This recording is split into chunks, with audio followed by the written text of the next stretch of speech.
기도 외에 다른 것으로는 마가복음 9장 14절에서 29절 말씀. 이에 그들이 제자들에게 와서 보니 큰 무리가 그들을 둘러싸고 서기관들이 그들과 더불어 변론하고 있더라. 온 무리가 곧 예수를 보고 매우 놀라며 달려와 문안하거늘 예수께서 물으시되 너희가 무엇을 그들과 변론하느냐? 무리 중에 하나가 대답하되 선생님, 말 못하게 하는 귀신 들린 내 아들을 선생님께 데려왔나이다. 귀신이 어디서든지 그를 잡으면 거꾸러져 거품을 흘리며 이를 갈며 그리고 팔이 해지는지라. 내가 선생님의 제자들에게 내쫓아 달라 하였으나 그들이 능히 하지 못하더이다. 대답하여 이르시되 믿음이 없는 세대여, 내가 얼마나 너희와 함께 있으며 얼마나 너희에게 참으리요. 그를 내게로 데려오라 하시매 이에 데리고 오니 귀신이 예수를 보고 곧 그 아이로 심히 경련을 일으키게 하는지라. 그가 땅에 엎드러져 구르며 거품을 흘리더라. 예수께서 그 아버지에게 물으시되 언제부터 이렇게 되었느냐 하시니 이르되 어릴 때부터니이다. 귀신이 그를 죽이려고 불과 물에 자주 던졌나이다. 그러나 무엇을 하실 수 있거든 우리를 불쌍히 여기사 도와주옵소서. 예수께서 이르시되 할 수 있거든이 무슨 말이냐? 믿는 자에게는 능히 하지 못할 일이 없느니라 하시니 곧 그 아이의 아버지가 소리를 질러 이르되 내가 믿나이다. 나의 믿음 없는 것을 도와주소서 하더라. 예수께서 무리가 달려와 모이는 것을 보시고 그 더러운 귀신을 꾸짖어 이르시되 말 못하고 못 듣는 귀신아, 내가 내게 명하노니 그 아이에게서 나오고 다시 들어가지 말라 하시매 귀신이 소리 지르며 아이로 심히 경련을 일으키게 하고 나가니 그 아이가 죽은 것 같이 되어 많은 사람이 말하기를 죽었다 하나 예수께서 그 손을 잡아 일으키시니 이에 일어서니라. 집에 들어가심에 제자들이 조용히 묻자오되 우리는 어찌하여 능히 그 귀신을 쫓아내지 못하였나이까? 이르시되 기도 외에 다른 것으로는 이런 종류가 나갈 수 없느니라 하시니라. 집이 편안하고 좋은 곳이긴 하지만 집에만 있을 수는 없습니다. 우리 모두는 있어야 할 장소들이 있기 때문입니다. 직장인들은 아침이 되면 직장에 출근해야만 합니다. 집에만 있을 수는 없습니다. 또 자녀들은 성장하고 독립해야 합니다. 언제까지나 부모의 그늘 아래에서만 살 수 없기 때문입니다. 따라서 집이 따뜻하고 포근해도 직장인은 출근해야만 하며 부모님의 그늘이 편안하고 안정적이어도 자녀들은 독립해야만 합니다. 우리 예수님도 영광과 위엄이 가득한 변화산을 뒤로 하고 갈보리산으로 오르시기 위해 변화산을 내려오셔야만 하셨습니다. 변화산 위에서 영광과 위엄을 보여주신 예수님은 다시 복잡하고 고통이 가득한 곳으로 내려오셨습니다. 오늘 본문의 말씀인 마가복음 9장 14절에서 29절의 말씀은 다시 일상 속으로 들어오신 예수님께서 귀신 들린 아들을 고쳐주시며 주신 가르침이 기록되어 있습니다. 예수님은 본문을 통해 구체적으로 어떤 가르침을 주셨습니까? 첫째로, 세상은 여전히 혼란스럽습니다. 예수님께서 산 아래 내려오셨을 때 한 귀신 들린 아이 때문에 제자들은 쩔쩔매고 있었고 그 아이의 아버지는 절박함에 부르짖고 있었습니다. 심지어 서기관들은 제자들을 비난하고 있었습니다. 14절입니다. 이에 그들이 제자들에게 와서 보니 큰 무리가 그들을 둘러싸고 서기관들이 그들과 더불어 변론하고 있더라.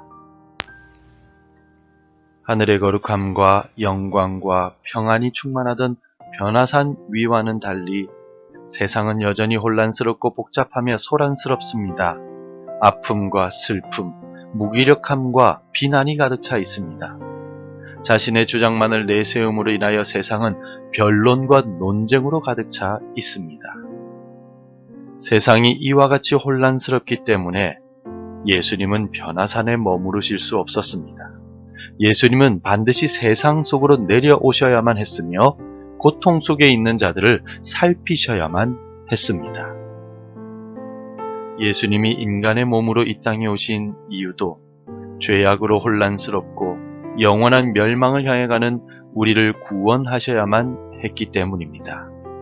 주께서 이 땅에 오시지 않으셨다면 우리는 여전히 죄악 속에서 태어나고 죄악 속에서 죽어야만 했을 것입니다. 우리를 위해 하늘 영광을 다 버리고 이 땅에 오신 하나님의 아들 예수 그리스도께 감사하는 사순절 셋째 주간이 되시기를 바랍니다. 두 번째로 우리는 우리의 믿음 없음을 주님께 고백해야 합니다.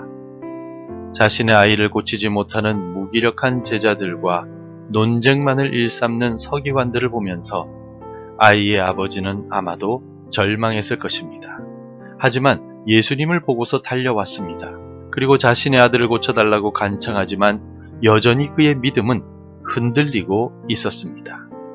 그래서 예수님은 그에게 중요한 응답의 원리를 가르쳐 주셨습니다. 23절을 함께 읽겠습니다. 예수께서 이르시되 할 수 있거든이 무슨 말이냐? 믿는 자에게는 능히 하지 못할 일이 없느니라 하시니. 귀신 들린 아이의 아버지에게 믿음이 전혀 없었던 것은 아닙니다. 그가 예수님 앞에 달려와서 엎드려 간구했다는 것은 예수님을 향한 믿음이 있었다는 뜻입니다. 하지만 그 믿음이 온전하지 못했고 예수님의 능력을 경험하기에는 부족한 믿음이었습니다. 그래서 예수님은 온전한 믿음을 요구하신 것입니다. 예수님은 아버지의 간절한 믿음을 보시고 결국 아이를 온전하게 고쳐주셨습니다. 예수님은 오늘 우리의 시대를 보시며 믿음 없는 세대라고 안타까워하시지 않을까요? 아이의 아버지와 같이 예수님을 믿는다라고 말하지만 그 믿음이 온전하지 못한 것은 아닌지요? 혹은 제자들처럼 그리스도인임에도 불구하고 믿음의 면에서는 무기력하지는 않습니까? 오늘 우리도 우리의 믿음 없음을 고백하고 이 믿음을 더욱 굳세게 세워달라고 예수님께 간구합시다. 마지막으로 믿음의 반석 위에서 기도하십시오. 예수님께서 아이를 깨끗하게 낫게 해주시자 제자들은 따로 모여 예수님께 이 사건에 대해 다시 묻습니다. 그들은 어떻게 해야 귀신을 쫓을 수 있는지, 기적이 나타나게 되는지에 대해서 물었습니다. 이때 예수님의 대답이 무엇이었습니까? 29절입니다. 이르시되 기도 외에 다른 것으로는 이런 종류가 나갈 수 없느니라 하시니. 예수님께서 하신 기도 외에는 이라는 말씀은 오직 기도로만 이라는 뜻입니다. 예수님은 아주 간단 명료하게 기도밖에 없다 라고 대답해 주셨습니다. 그리고 이 능력의 기도는 굳건한 믿음의 반석 위에 드리는 기도를 말합니다. 전능하신 하나님에 대한 믿음이 있을 때 능력의 기도를 할 수 있기 때문입니다. 오늘 우리 기도가 응답되지 않는다면 그 이유가 무엇인지 돌아볼 수 있기를 바랍니다. 나의 욕심으로 가득한 기도를 드리고 있는 것은 아닙니까? 혹은 하나님의 뜻과 계획과는 상관없는 기도를 하고 있는 것은 아닙니까? 또는 믿음 없이 기도하고 있는 것은 아닌지요? 믿음의 기도는 기적을 나타내며 하나님의 응답을 경험하게 한다는 사실을 잊지 마십시오. 예수님은 귀신 들린 아이를 고치시면서 제자들의 믿음 없음과 아이의 아버지의 부족한 믿음에 대해 지적하셨습니다. 그리고 기도의 응답은 굳건한 믿음으로 기도할 때 얻을 수 있음을 가르쳐 주셨습니다. 혼란과 복잡함, 고통과 슬픔이 가득한 세상에서 승리하기 위해서는 온전한 믿음과 그 믿음 위에 세워진 기도가 필요함을 잊지 마십시오. 오늘도 세상이 흔들지 못하는 굳건한 믿음을 가지고 기도함으로 하나님의 은혜와 기적을 경험하는 주의 백성들이 되시기를 바랍니다. 기도하겠습니다. 믿음의 주요, 온전케 하시는 예수님, 우리의 부족한 믿음을 불쌍히 여겨 주시사 온전하고 굳센 믿음을 가질 수 있도록 은혜를 주옵소서. 의심하지 말고 순수하게 믿게 하시며 믿음의 기도를 통하여 응답받는 삶을 살아가게 하옵소서. 예수님의 이름으로 기도드립니다. 아멘. 계속해서 함께 기도해 주시기 바랍니다. 세상이 흔들 수 없는 큰 믿음을 우리에게 주소서. 믿음의 반석 위에서 쉬지 말고 기도하게 하소서. 국민들의 삶이 안정되고 하나님의 살아계심을 깨닫는 우리나라가 되게 하소서. 날마다 주께 더 가까이 나아가는 삶이 되게 하옵소서. 오늘도 말씀대로 살아가며 열매 맺는 하루가 되시기를 축복합니다.